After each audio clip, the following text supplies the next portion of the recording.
Subscribe करें हमारा YouTube channel, bell icon को क्लिक करना ना भूलें, जिससे आगे आने वाले सभी YouTube अपडेट्स, वीडियोस, नोटिफिकेशंस आपको मिलते रहें।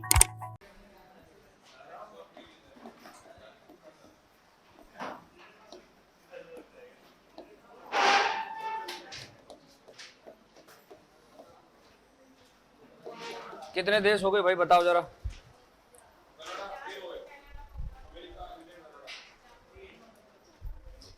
ठीक है, एक नया देश है,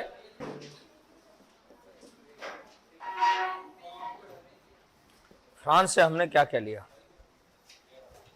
अगला देश कौन सा है? फ्रांस। एक शब्द है गणतंत्र और इसका अर्थ होता है राष्ट्रपति का पद।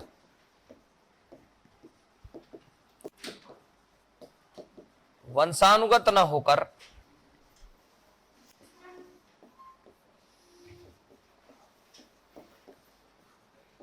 जनता द्वारा अप्रत्यक्ष रूप से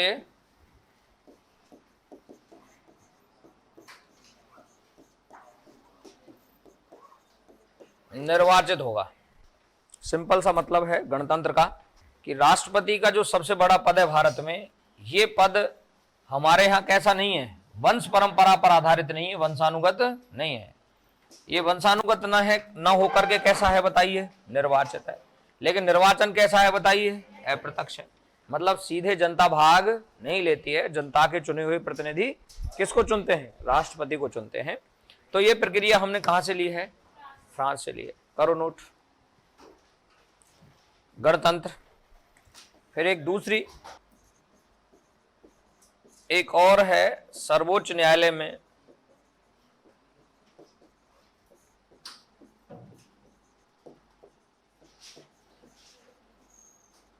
तदर्थ एड हॉक न्यायाधीश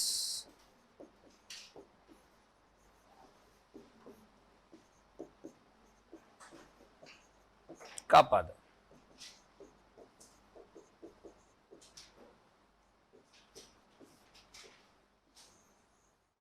यह आर्टिकल 127 में है, तदर्थ न्यायाधीश का प्रावधान। यह भी हमने फ्रांस से लिया है।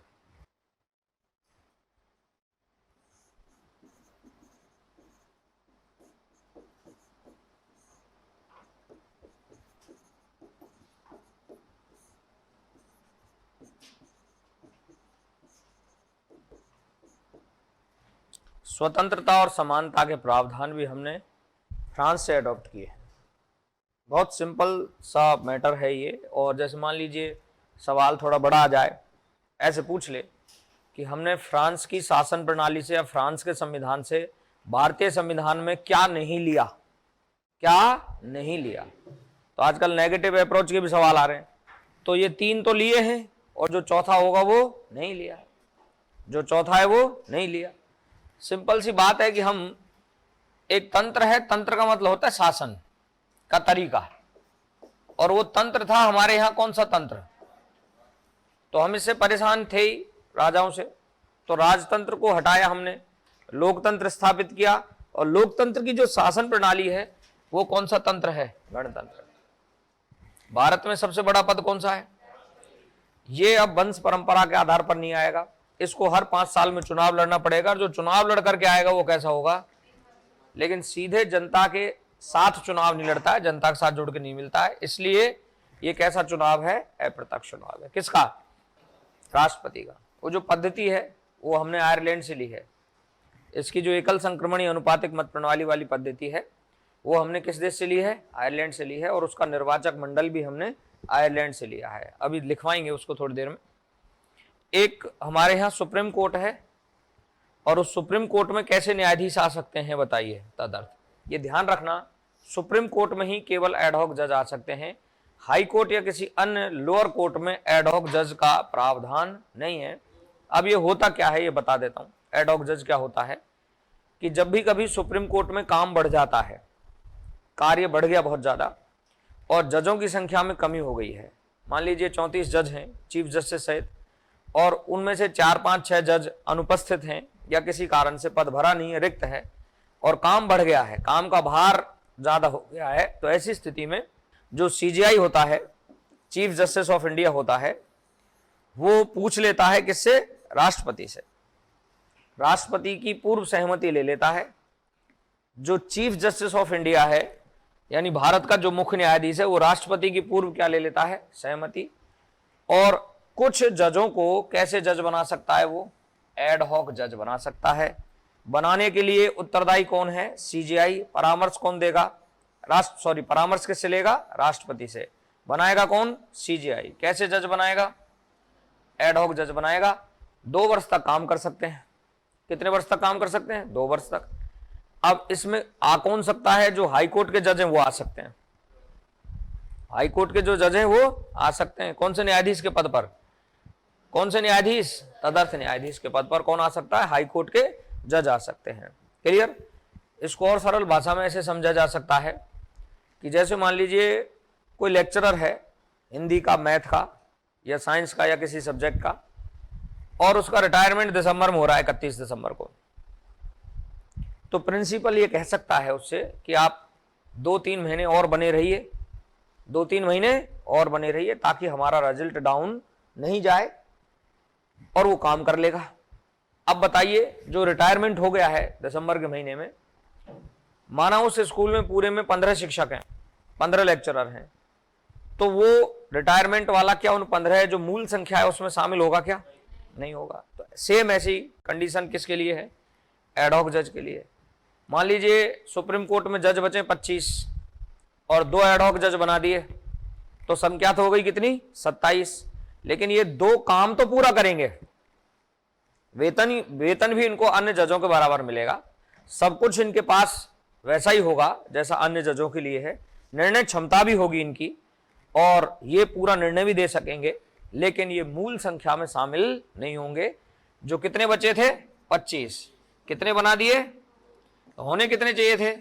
लेकिन इनको इस मूल संख्या में शामिल नहीं किया जाएगा।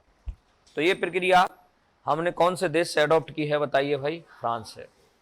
हालांकि कुछ किताबों में फ्रांस के साथ साथ इसमें कनाडा और अमेरिका का भी जिक्र मिलता है, लेकिन थोड़ी बड़ी प्रक्रिया किससे ली गई है? फ्रांस से ली गई है। कैसे ली गई है? फ्रांस से। कौन से न्यायाधीश हैं? एडहॉक जज, तदर्थ न्यायाधीश। सिर्फ कौन से कोर्ट में आ सकते हैं? सुप्रीम कोर्ट में। कौन बना सकता है? किसकी सहमति से बना सकता है? अनुच्छेद कौन सा रहेगा? 127। हाई कोर्ट से आ सकते हैं। कितने वर्ष के लिए आ सकते हैं? वैसे ही रहेंगे जैसे अन्य जज हैं, लेकिन मूल संख्या में शामिल नहीं माने जाएंगे। ये प्रक्रिया हमने किस देश से ली है? फ्रांस से ली है। क्लियर है? समझ में आ रहा है ना? आ रहा है ना भाई? कोई सवाल? और तीसरा एक पैटर्न है, इसमें क्या पाई जाती है और क्या पाई जाती है? इनमें से किसी एक चीज को खत्म कर दो, तुम खुद ही क्लास में नहीं बैठोगे। किसी एक चीज को कम कर दो, किसी एक चीज को क्या कर दो? कम कर दो, नहीं बैठोगे क्लास में। मैं अगर भेदभाव करने लग जाऊं तो फिर ये क्या हो जाएगी? असमानता। और जब भी असमानता होगी तो क्या नहीं बचेगी? तो स्वतंत्रता से क्या स्थापित होती है? समानता। सही बात है ना? स्वतंत्रता से क्या स्थापित होती है? समानता। बहुत सीरियस नहीं पढ़ना है यार, है ना? थोड़ा सा सांस ले लिया करो। समानता से ही क्या स्थापित होती है? और स्वतंत्रता से ही एक सिक्के के 2 पहलू हैं। तो जब हम मौलिक अधिकार पढ़ेंगे तो पहले मौलिक अधिकार पढ़ेंगे 14 से 18 वाला, समानता का अधिकार। किसका अधिकार? और 19 से 22 किसके लिए पढ़ेंगे? स्वतंत्रता।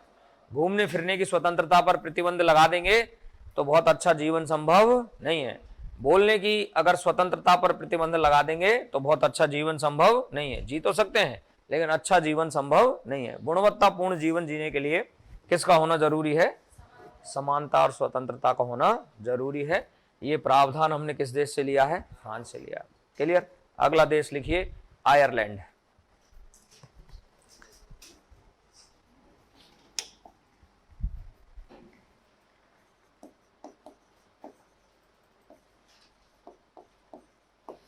आयरलैंड से क्या क्या लिया है? Very good. और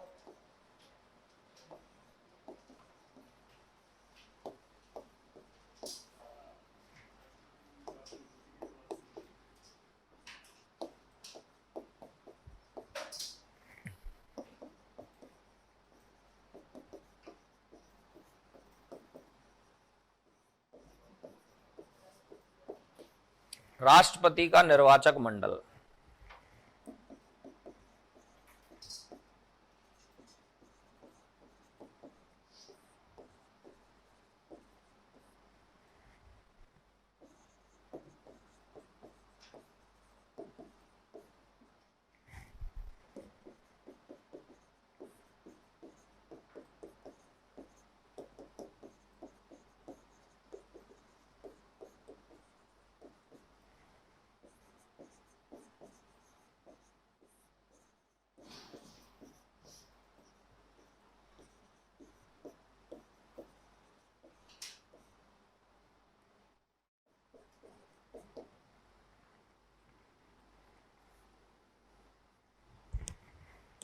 राज्यसभा में 12 सदस्यों को मनोनीत करने की पद्धति, ये भी हमने किस देश से अडॉप्ट की है?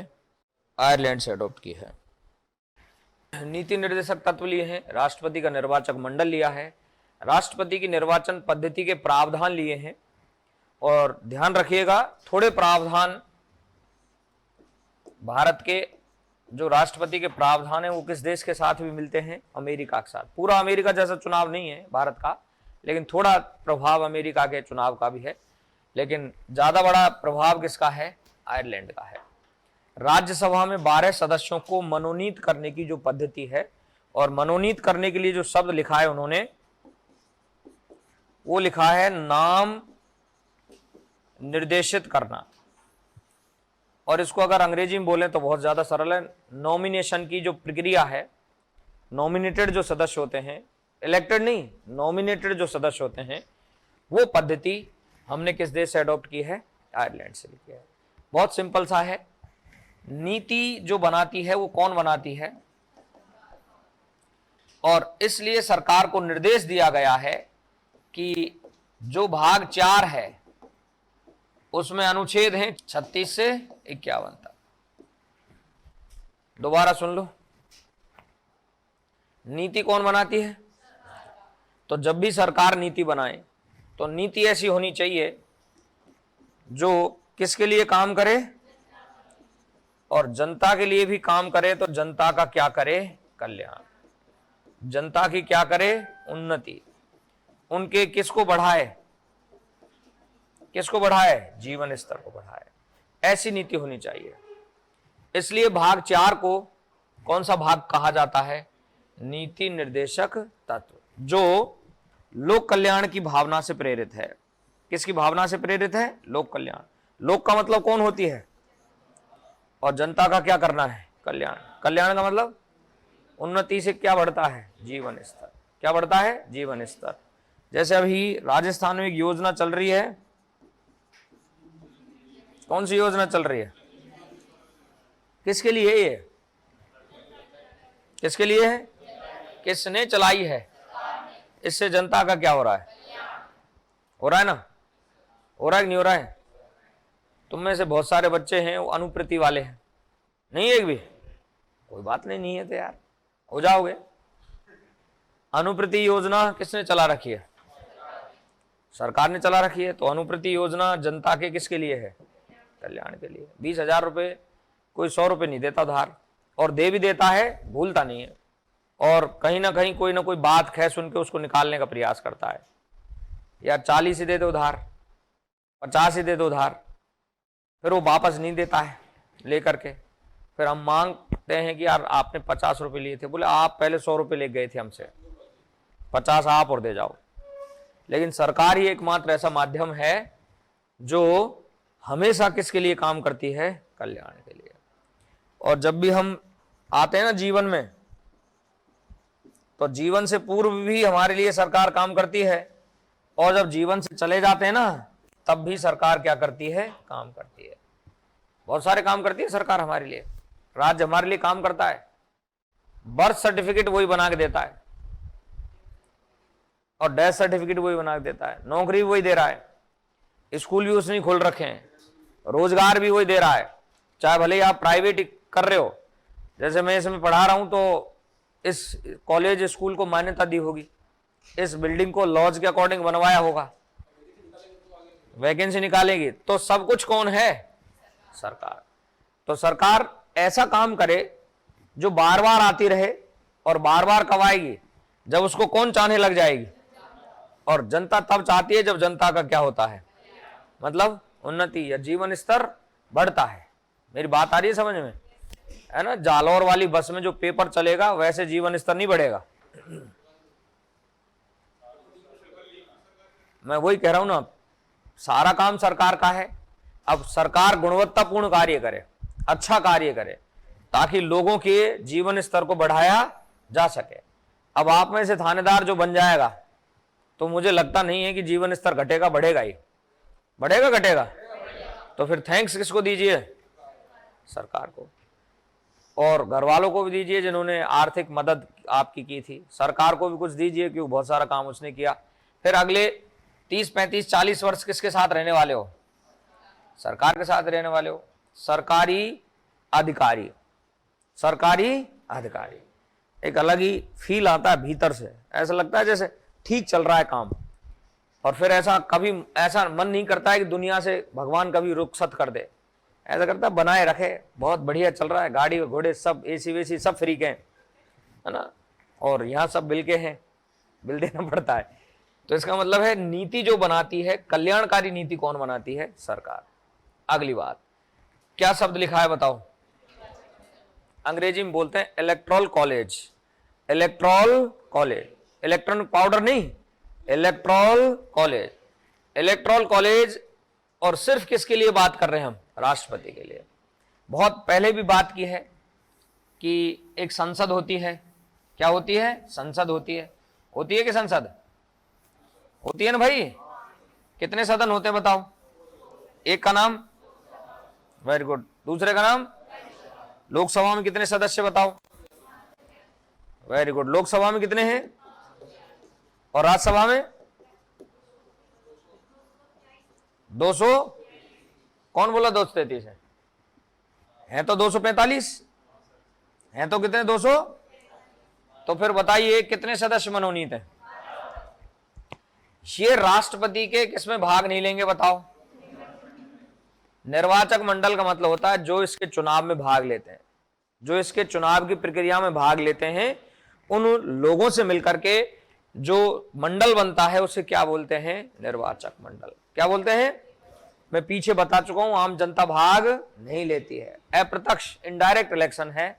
और इनडायरेक्ट इलेक्शन के लिए हमेशा क्या बनाया जाता है? निर्वाचक मंडल। क्या बनाया जाता है? निर्वाचक मंडल। तो निर्वाचक मंडल में मनोनीत सदस्य नहीं है संसद के, ध्यान रखना। सिर्फ और सिर्फ कैसे सदस्य हैं? सिर्फ और सिर्फ कैसे सदस्य हैं? निर्वाचक। ये संख्या होती है जोड़ने पर कितनी? 776। ये 776 सदस्य हैं लोकसभा और राज्यसभा के। इनको एक शब्द में बोलते हैं तो ये हैं member of parliament, MP. Member of parliament, MP.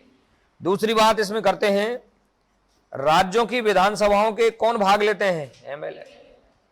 पूरे भारत में 28 राज्य हैं और 8 यूटी हैं, यानी केंद्र शासित प्रदेश हैं।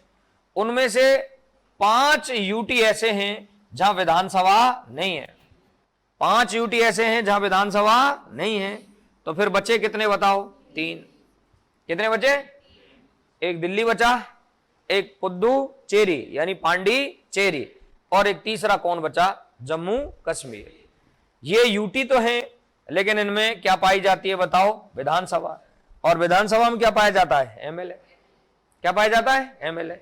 पूरे भारत में ये 28 तो राज्य हो गए और 3 क्या हो गए बताओ? यूटी।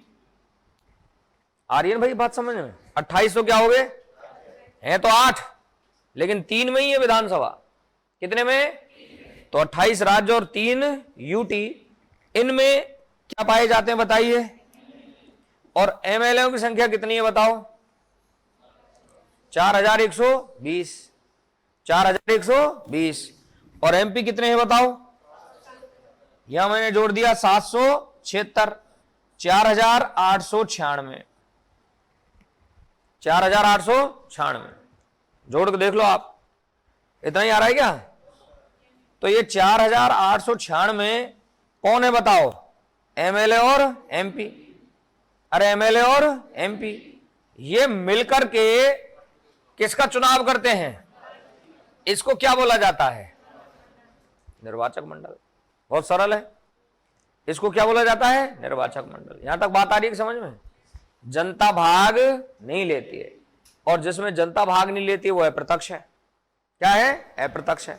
और जो अप्रत्यक्ष है उसकी एक पद्धति बनती है, चुनाव करने की क्या बनती है? पद्धति बनती है, और पद्धति का नाम है एकल संक्रमणीय आनुपातिक मत प्रणाली। पूरी क्लासेस देखने के लिए अभी डाउनलोड करें परिष्कार वर्ल्ड ऐप।